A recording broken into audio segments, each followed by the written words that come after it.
Welcome everyone to Daf Yomi 1 week at a time. This is Masachet Chullin, and today is our 14th lesson. It's a very long Masachet, so buckle up. Today we are going to be reviewing Daf 91 through 97.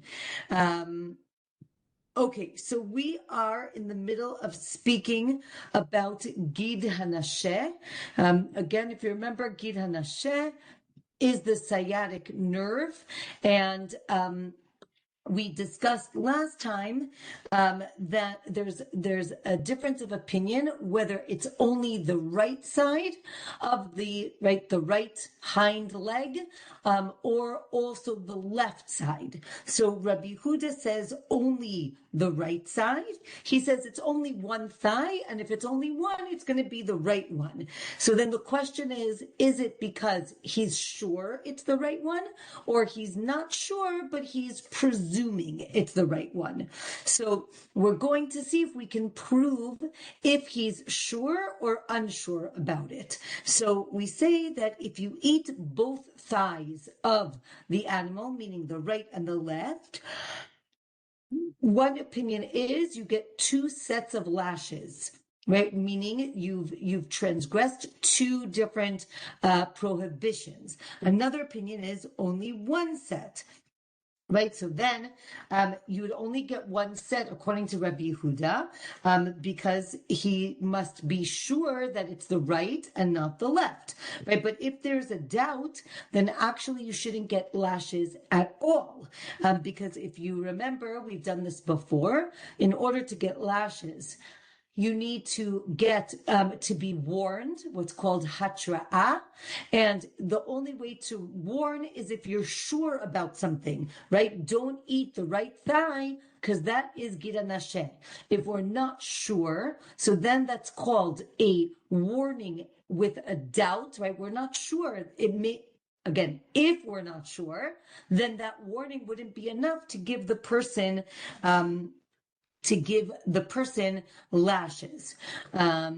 Okay, let's say you ate 2 nerves, right? 2 ha-nasheh from 2 different thighs, from 2 different animals, right? So now again, if it's 2 different animals, they could both be from the right. So then you get, again, 2 sets, or maybe only 1 set. Maybe, right, again, it must be that you're eating the right thigh from 2 animals, right? And again, it shows that he's sure that it's only the right, and therefore, right, according to him, you only get 1. So then the question is, if both of them were the right leg, then why would you only get 1 set of lashes? So he says because there wasn't enough of each one. Let's say you only ate half a kazait. Remember, again, an olive's amount is a kazait. So if he ate less than a kazait of each, right, and then together they made 1, so then he gets 1 set of lashes. Now, how do we know that it's the right side? So the verse says, the thigh, meaning ha-yerech, the thigh. And if you remember, we saw this in Zvachim and in Menachot. Let's say when you have ha-yad, right, the hand, then we assume it means the right, and therefore, right, it says the right is more important, even though I'm a lefty, but okay, fine, right? In general, we say the implies the right hand. Now, the sages, the chachamim, say, what's ha-yerech?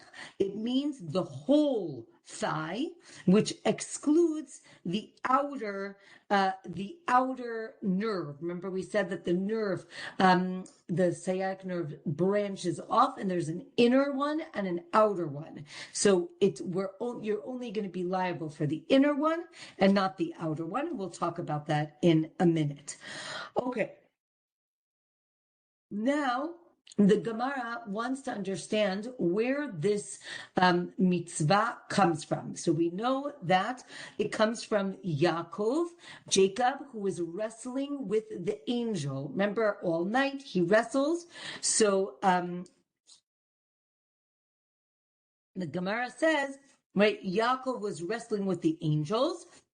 And what happened, right? Imagine two people wrestling. So we're going to assume that both of them are righties. So the angel takes his right hand and he wraps it around Yaakov, and therefore he injures his right thigh, right? It says that they are wrestling, right?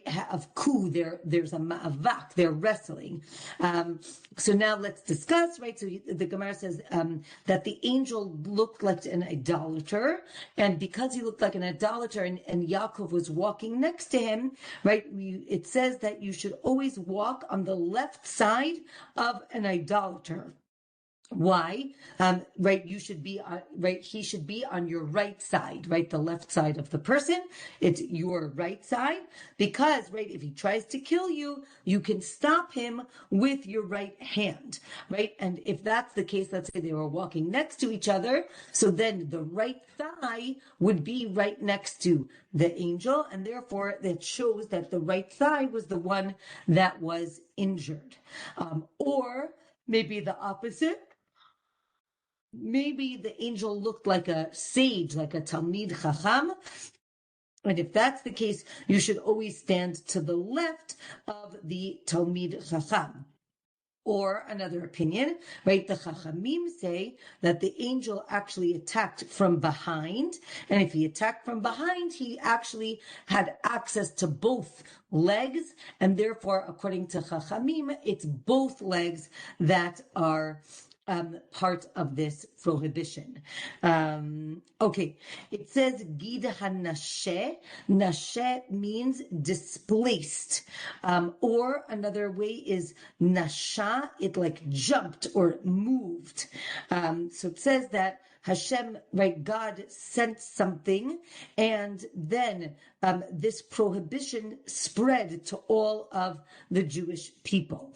Okay, now we're going to, right, how do we know this? That Yosef actually told the Egyptians to remove the Gid ha-nasheh for the brothers. So you see that already the next generation, again, all of this is before we received the Torah, that they still were not eating the Gid ha-nasheh. It says that Yaakov was left alone. Why was he alone? Because he crossed the river, because he left these small jars on the other side, right? And it shows that, right, he cared about all of his possessions, and he went back to get these small jars. It says that they wrestled all night, right? And therefore we learned that nighttime is dangerous. You shouldn't walk alone, right? You shouldn't travel at night. The daytime is okay to travel by. Okay, and since we see daytime is a good time to travel, right? Avram wakes up early to do the Akedah, the binding of Isaac, right? Because it shows that you don't travel at night, you only travel during the day. It says that the sun rose for Yaakov, right after the fight. It says that the sun that had set for him, right? If you remember, it sets for him when he gets to Beit El, right before he has the dream with the angels, which we're going to talk about in 1 minute. So the same sun that set for him, meaning it set early, also rose for him in our story. Okay, right, so let's talk about Yaakov and the dream, right? It says, Vayifga b'makom, Yaakov gets to a place, we know later on that it's Beit El, and it says that he put stones around his head, right? And there's the famous story that, right, it says that he put stones around his head, but when he wakes up, it says there was a stone. So why? I thought it was a lot of stones. So the Gemara explains that all the stones fought over who's going to be under his head, and therefore they all merged into one, and that's why there was only one stone at the end. It says that he dreams of a ladder. Again, Yaakov is dreaming of the ladder. What's going on? 2 angels are going up at a time, and 2 are going down at a time. And because of that, we know that the ladder was very wide. It had to be wide enough for 4 angels. It says that the angels went up the ladder, and then they saw Yaakov's image on the throne, on the Kisei HaKavod of God. There's like an image of Yaakov there. And then they got so jealous that they wanted to harm Yaakov. And therefore God, it says God is at the top of the ladder. He's protecting Yaakov. It also says that God put all of Israel, all of the land of Israel under Yaakov, to show him that all of his descendants will be able to conquer the land easily. Okay, back to our story with Yaakov and the angel fighting. So it says, right, release me so I can pray to God, right? So again, it says that the angel says this. It shows that every day the angels praise God. Maybe it's once a day, maybe it's once a week, and the Gemara explains once of this, once that, right? Like only one time. So it says that the angels only praise God once the Jewish people praise God, right? So we pray, and then the angel prays. We say that there are three groups of angels. Right, this is where, as we say in Kedusha, we say Kadosh, Kadosh, Kadosh, right? We say the word Kadosh 3 times. So the Gemara says it's because there were three groups of angels, and each group says the word Kadosh, right? They are praising God. And then Daf 92 tells us that Baruch Kvod Hashem is said by the Ofanim. The Ofanim are a higher level of angels, and they say that. Right? And there's a verse in Hosea that says that Yaakov was actually the master over the angel. And then the angel cried to be released from Yaakov. Okay, from here, since we're talking about angels and then we're talking about dreams, the Gemara goes to the dream that Yosef, the dream that Yosef interpreted for the butler, right, for the wine maker of Paro. So it says that he saw in his dream there was a grapevine, and it had 3 branches, and then it had flowers, and then clusters of grapes. So we're going to explain each one of these things. So it says that what are these grapevines? It's again 3 branches are the 3 angels of the nations that defend the Jews. So that's opinion number 1. And now the Gemara gives us a whole list of other interpretations of basically 3s. Okay, hold on one second. Okay, so one opinion, another, so we said it's the angels. Now, another opinion is it's about the world, that what are the 3 branches? Avram, Yitzchak, and Yaakov. The flowers are the mothers, the imahot, and the grapes are the 12 tribes. Another opinion is it's about the Torah, and then the 3 branches are Moshe, Aaron, Miriam. The flowers are the Sanhedrin, right, the court, and the clusters are the sages. Or it's about Yerushalayim, and it's the 3 branches are Beit HaMikdash, the Kohen Gadol, and the king, and then it's the Kohanim are the flowers, and the grapes are the wine libations, right? Or it's the gifts that God gave the Jewish people, right? The well, the Amud Anan, the pillar of the cloud that went with us in the desert, and the man, right? Another opinion is that it's about the Jewish people, and it's the 3 times in the year that the Jewish people go to the Beit HaMikdash. or it's about the like what the Jewish people are made out of, the people who support the community, the Talmidei Chachamim, and then like the rest of the nation. Okay, next. Okay. Then it talks about, okay, so now let's go back to Gid ha-nasheh.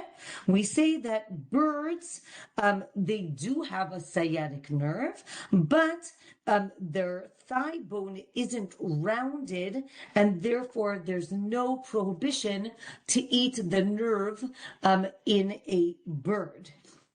Now we're going to talk about, do you need to like dig out the fat that's around the Gid ha-nasheh or not? Like, do you just take out the nerve, or do you have to like dig out the things that are around it?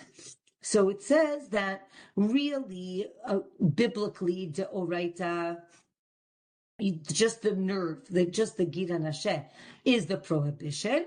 But the rabbi said, no, you should really take out the fat as well.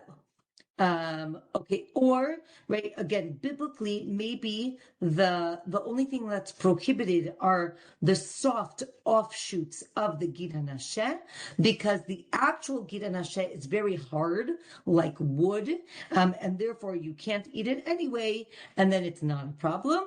Or we say that no, the prohibition is the gid itself and the shoots, but right again, you shouldn't eat it, but if you do, you don't get karet. Okay, let me just share some pictures with you. Hold on a second. Again, these are pictures from Rabbi Eli Stefanski, and here is, since we mentioned fat, we're going to discuss the different fats in different organs. So we say that the fats that go into the kidney are prohibited, or maybe only the fat that is on top of the kidney and not the fat that is inside. Daf 93 tells us that only the visible fat on top is prohibited, but the one that's on the inside is actually okay, right? And any fat that's covered by flesh is permitted, is mutar. Only like exposed fat is asur. Okay, and then the Gemara talks about like that the meat and the fat sometimes shift when the animal moves. Then the Gemara talks about, hold on 1 second. Okay. Okay, so this is, I don't know if you can see it, but this is like an actual cow, and you see the white. So we're going to talk about the fat that covers stomach number 2 and 3. So this fat actually like slides right off. Here you can see him like actually taking it off. So that is the fat that he's taking off. That fat is asur, and you actually get karet if you eat this this fat.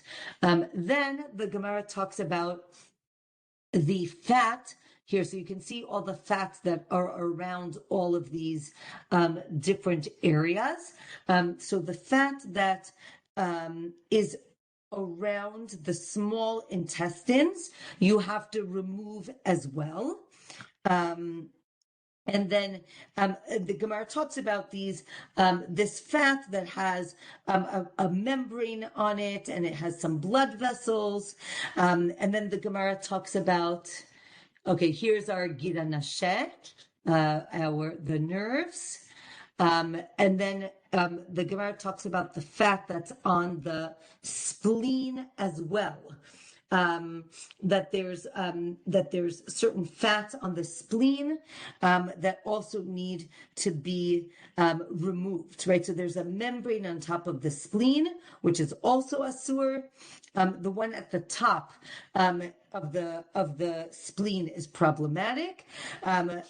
And then the Gemara now moves on to the testicles, where they also have like blood vessels that are problematic. So the Gemara says that if they don't have a membrane on it, so let's say the Gemara discusses a goat testicle that in the first 30 days, it doesn't have this membrane, therefore you can eat it.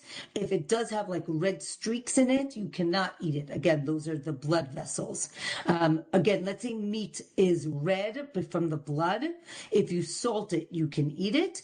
And if you roast it on a spit, you can also eat it. But if you cook it on coal, so then it's a machloket if the coal, if the heat from the coal draws the blood out, or does it lock in the flavor? So the same thing with the testicles and also with the neck. The same thing with the head of the animal. If you buried it in ashes upright so that all the blood can drain out of it, so then it's okay. But if you just lean it on its side, it's not okay because the blood isn't going to drain. So again, as we said, the inner versus the outer gid ha-nasheh. Then the Gemara talks about a butcher who left the chelev, the fat, in the animal, if it's the size of a barley or an olive, so then this is actually negligence, and they could be fired for doing this. The question is it only in one place or is it in many places?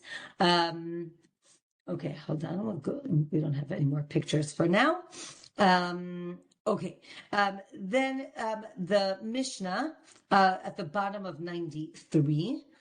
It tells us that you can send the thigh. Let's say you want to send a gift to your non-Jewish neighbor, so you can give them the whole thigh, even with the gid ha-nasheh in it, because it's recognizable, right? If you send the whole thigh, you know that there's a gid ha-nasheh in it, and we're not afraid that the non-Jew is going to sell it to a Jew, because the Jew will see the gid ha-nasheh in that thigh. So then that is okay. So now the Gemara says, but if you cut it into pieces, it's a problem, right? Because then it's hard to find it. Only if it's whole would it be okay. Okay, Daf 94. So now we're going to discuss that there are places where, let's say there was a place, again, we have to, I think it's hard for us to imagine what small town life was like, as opposed to now many of us live in cities, right? So, but let's say you lived in a place where there were only kosher butchers, and then you can even cut up the meat in pieces and give it to the non-Jew, because the Jew is not going to buy from the non-Jew, right? If you have all of these kosher butchers, there's no reason to buy the meat from the non-Jew. Then the Gemara teaches us that there were some places that they basically made an announcement, right? So I don't know, they put it up on the bulletin board. You should just know that the butcher slaughtered an animal and it was a treifa, right? So you should just know that there was this non-kosher, right? This animal that became not kosher.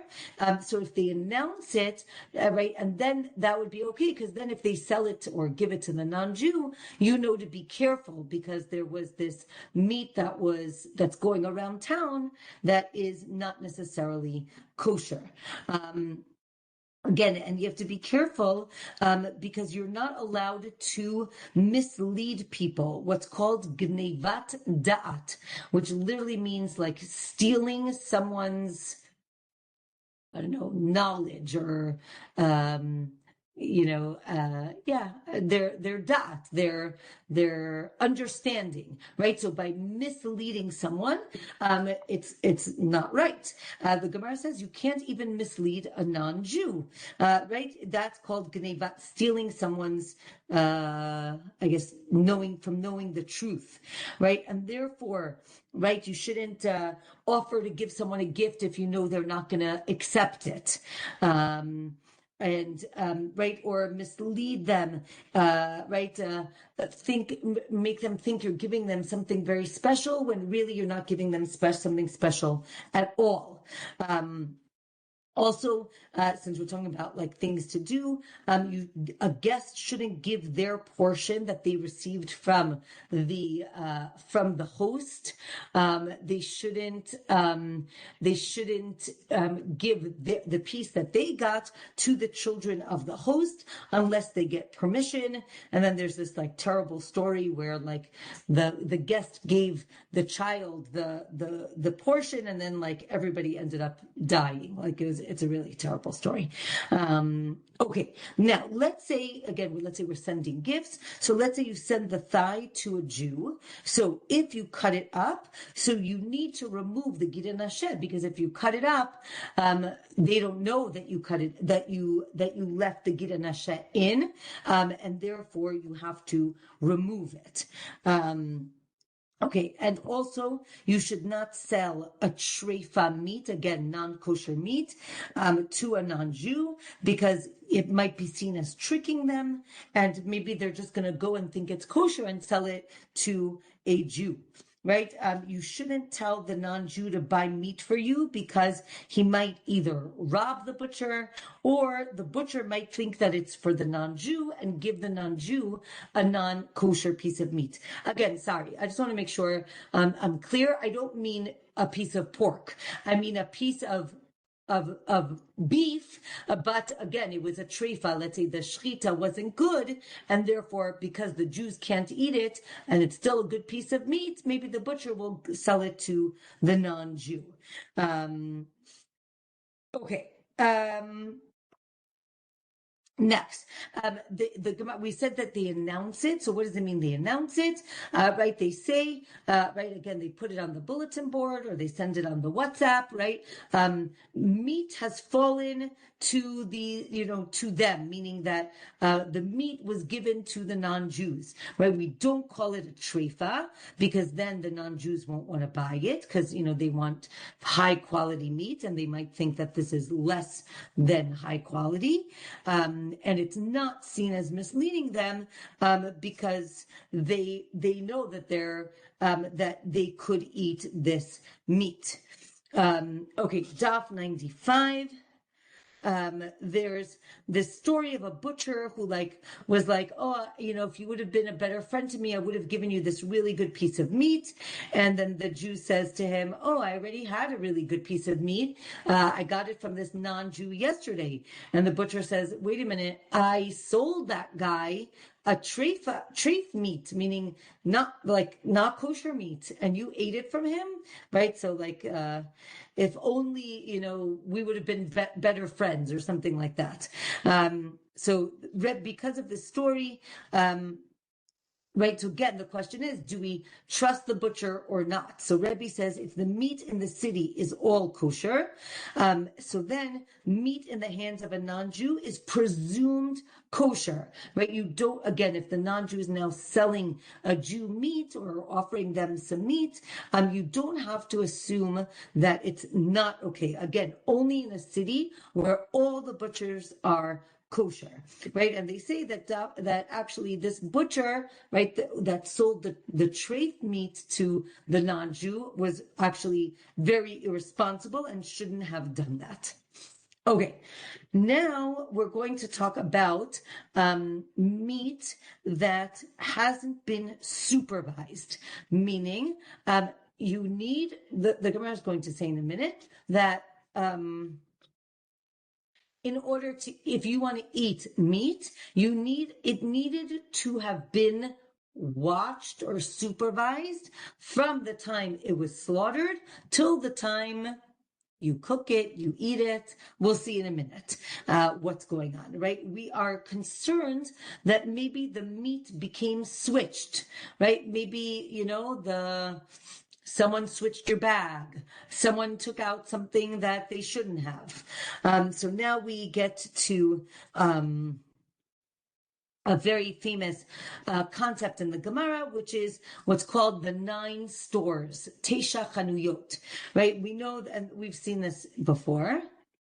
Sorry, 1 second. Okay.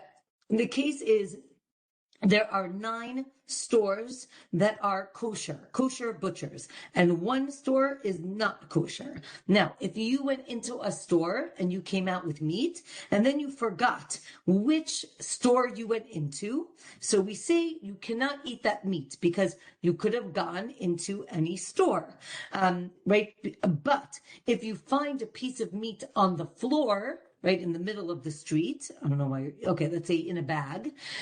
So then we go according to the majority, right? 9 out of 10 stores are kosher. We can assume that the meat that you found on the floor probably came from the kosher butcher, and therefore you can eat it. So then it should be that if you found it in the hands of a non-Jew, maybe it should be okay, not okay. Well, what do we do with the hands of a non-Jew?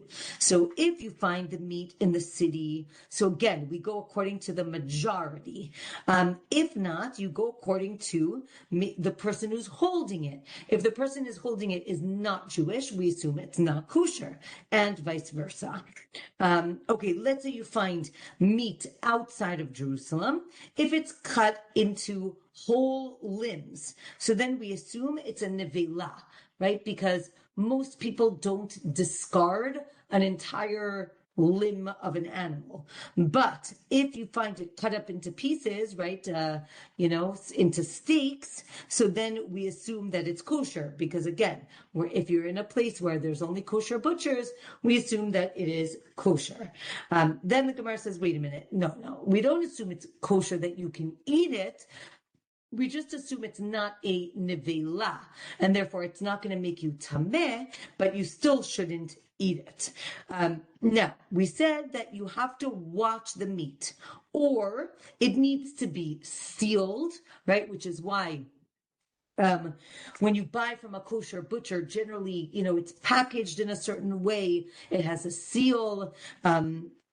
I remember, I don't know if they still do this in America. They used to have these like metal clips on the kosher chicken, like in the skin kind of thing, to show it's like almost like it's tagged that it's kosher.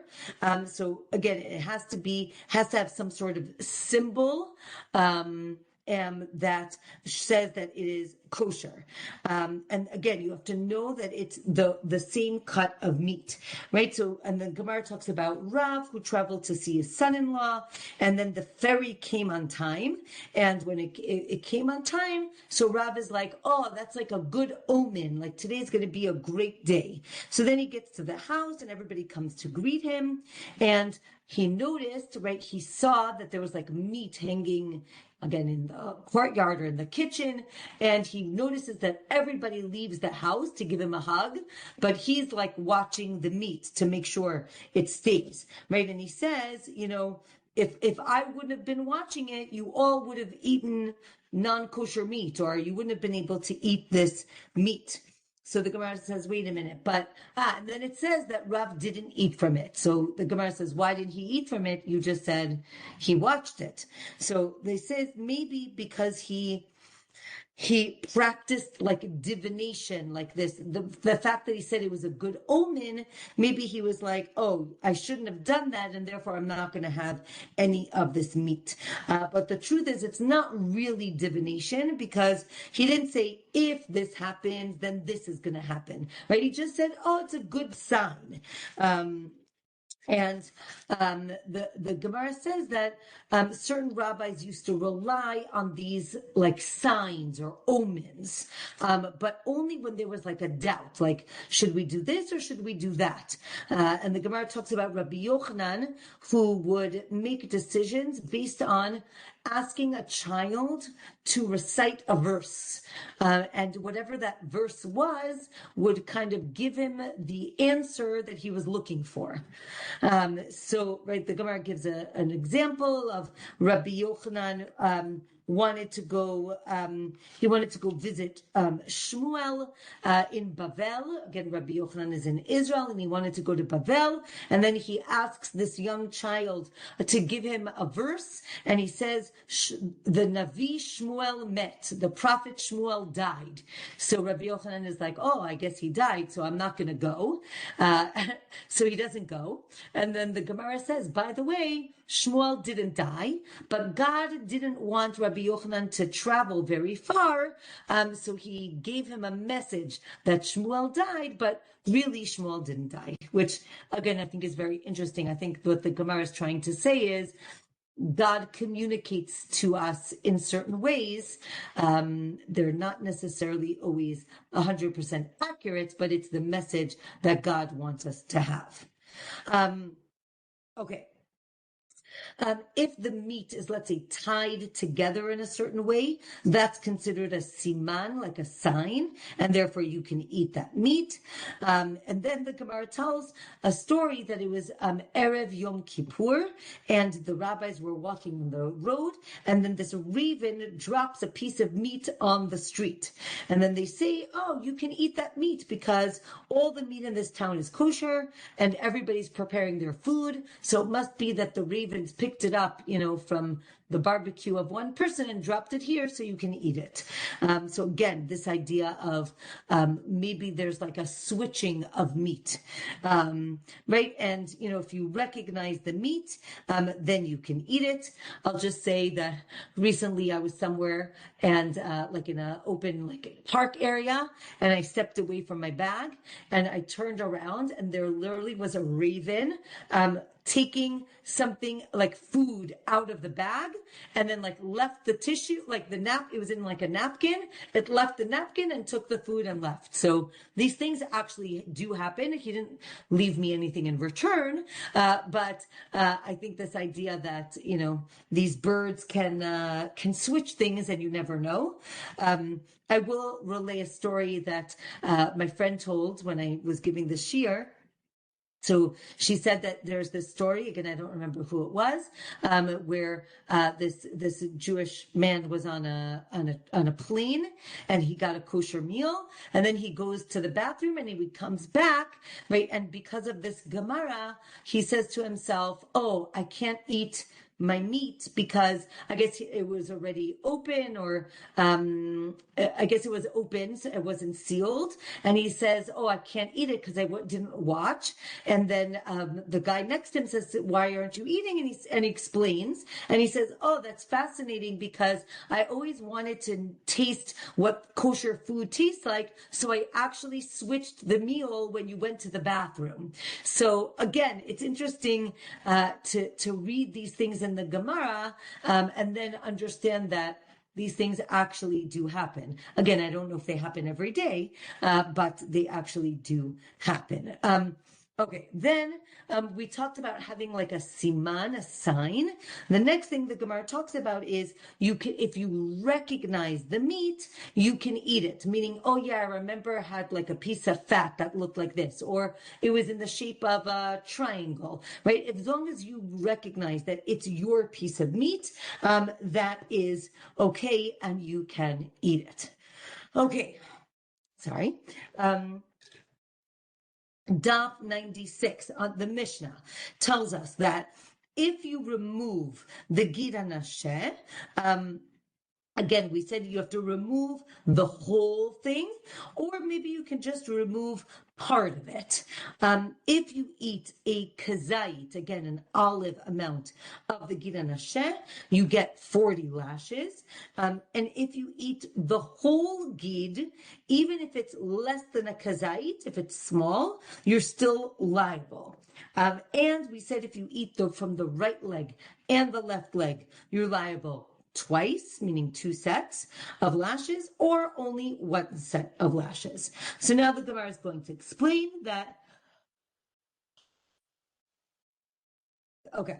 That deoraita, biblically, you only need to remove some of the gid. But the rabbi said, no, you actually have to dig deeper and remove the whole thing. Okay, and then we say again, eating. When we say it's a prohibition of eating, generally it's a kazayit, right, the size of an olive, or maybe with the gid. Again, if you eat the whole thing, even if it's smaller than a zayit, than an olive, you'd still be liable because it's a birya or bria. It's its own creation. Just like we learned previously that if you eat an ant, right? So an ant is teeny tiny, but it's a whole ant, and therefore you'd be liable even though you didn't eat an olive amount of ants. Okay. And again, remember we said it's on the spoon, the kaf of the thigh, and this is only for animals and not birds. Okay, next Mishnah. Now we're going to talk about cooking the meat with the ha-nasheh in it. Okay, so let's say you cook the thigh with the ha-nasheh in it.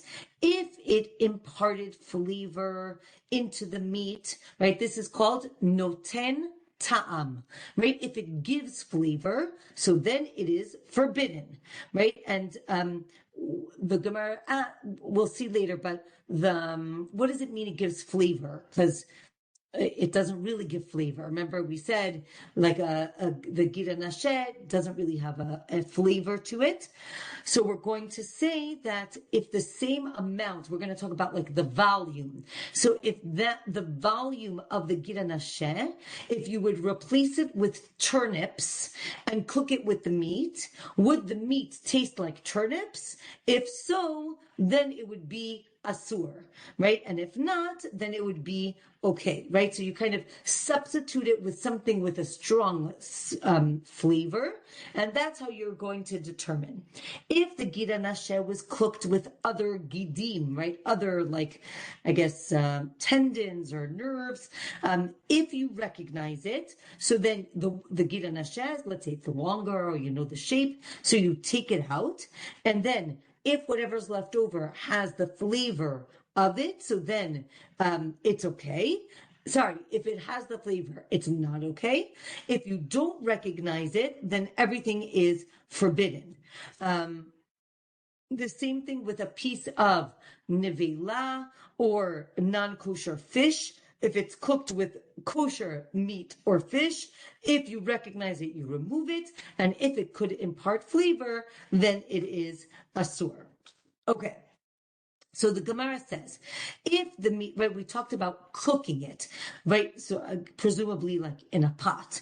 But if you roasted the meat, you actually could eat all the meat and just pull out the ha-nasheh, right? The idea is that when you roast it, the flavor doesn't spread out into the meat. It kind of like locks in the flavor, but it stays in the ha-nasheh, and therefore you can eat it, as opposed to cooking where the flavor comes out. However, when we're talking about fats, right, chelev, which are also prohibited, if you roast it, it's still asur, right? And it makes sense because fat melts and gives flavor. Okay, dot 97.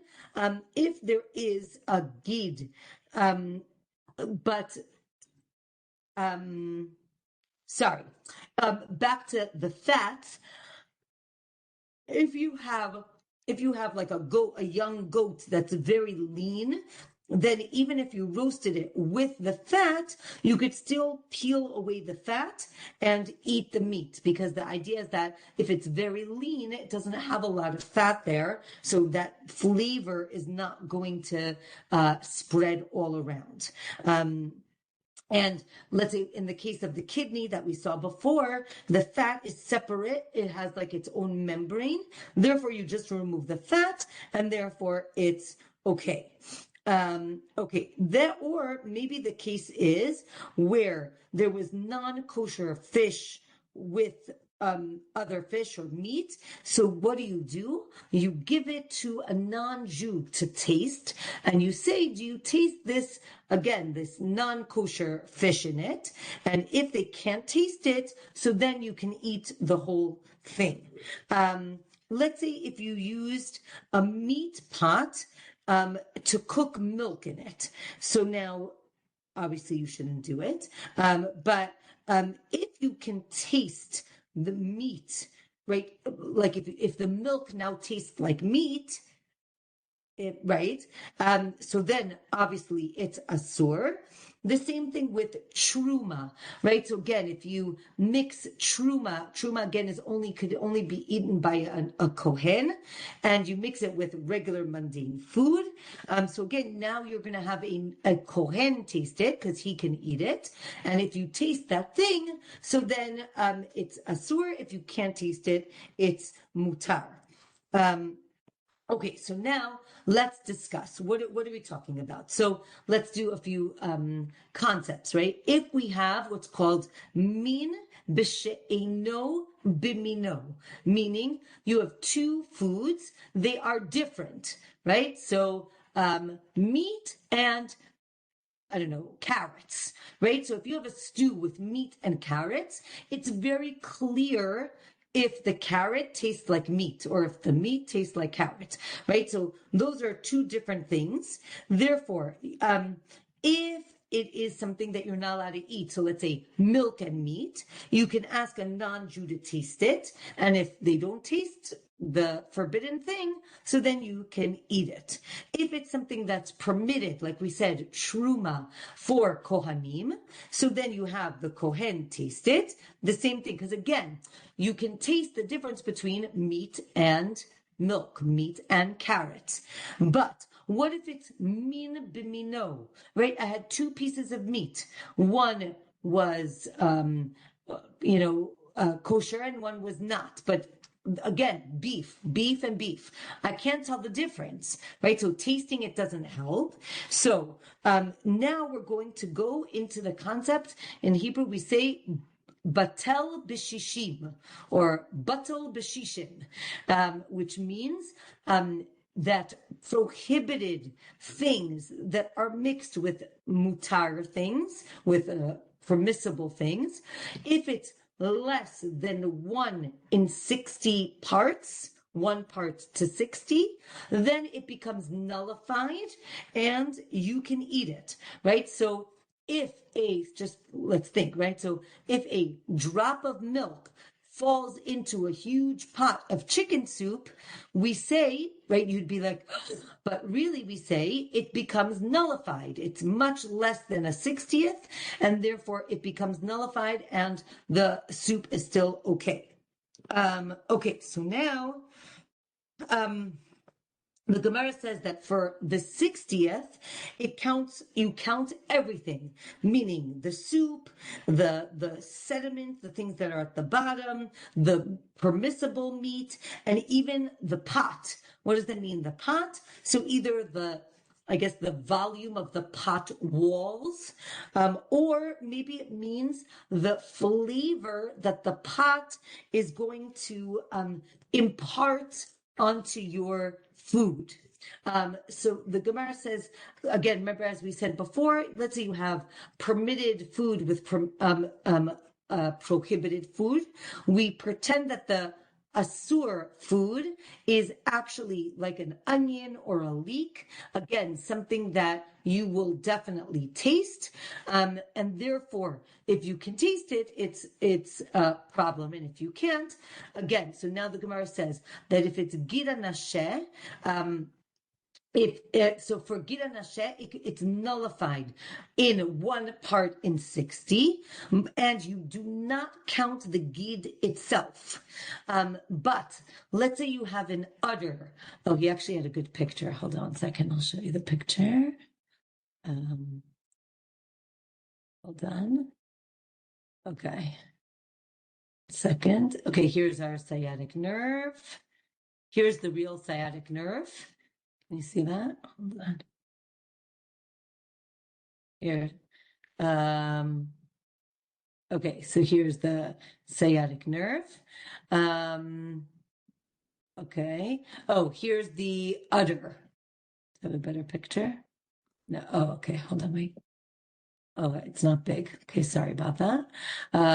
So this is like an AI picture of like, right? Because the udder is actually meat, but it actually creates milk. So it's literally meat and milk together. Now, if you remove all the milk, so then it's okay. But what if you cook it with the milk in it? So again, it says that the udder is nullified, again, 1/60th, but you actually do count the udder in the 60 parts. And an egg also is nullified in 1/60th, again, a non-kosher egg with a kosher egg. But the egg is not considered part of the 60. Why with the udder do you count the udder? Because the udder itself is okay, right? But again, not the milk that's in it. And then if it actually falls into another pot, it's still asur, it's still prohibited. And the Gemara explains that this udder that gets cooked, because the milk becomes absorbed into the meat, so then this piece of meat, right, now becomes prohibited, right? It's called, right, chaticha de nevela, right? It's as if it's a piece of nevela, even though it's not nevela, right? It was totally kosher, but because the milk gets absorbed into this meat, so now the meat becomes asur, and therefore even after the milk is gone, you can, if you put it into another pot, it's still going to be asur. Okay, and with that, we are going to end here. Okay, I'm happy to open up to questions. I'm not exactly sure when where next week's class is. I think it's going to be Thursday night because things have been moving around. So I think next week is going to be Thursday night.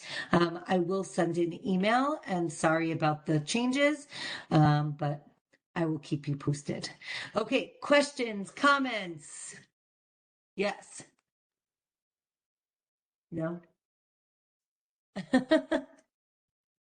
I love the pictures. Yeah. Yeah.